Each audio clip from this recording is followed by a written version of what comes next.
περισσότερα τύχη σας έχτισα παλάτια. Βρήκα τον τρόπο να σκαρφαλώνω για να κάνω περισσότερα θαύματα.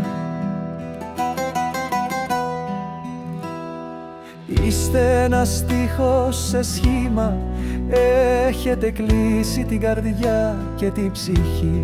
Πολλά νερά στο ποτάμι και είστε σαν ένας συμπαγής βράχος. Ήρθα σε εσάς για να συντρίψω την καρδιά σας. Γέλασα με την ψυχή σας, αλλά δεν τολμήσα ο μακρύς δρόμο. Προς την καρδιά σας θα έρθουν ξανά μέρες και θα γελάσουν με το παρελθόν. Θα γκρεμίσω τα τείχη σας με μουσική και γέλο. Γεμίστε τη ζωή σας με τον ήχο των κουδουνιών, την ώρα του τραγουδιού για να ακούσετε.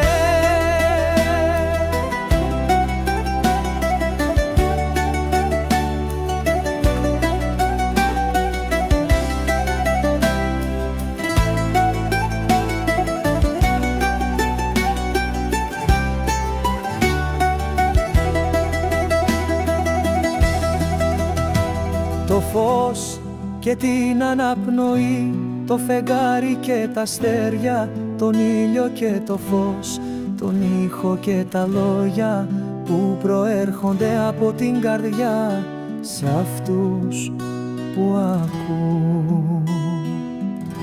Έχω έρθει σε εσάς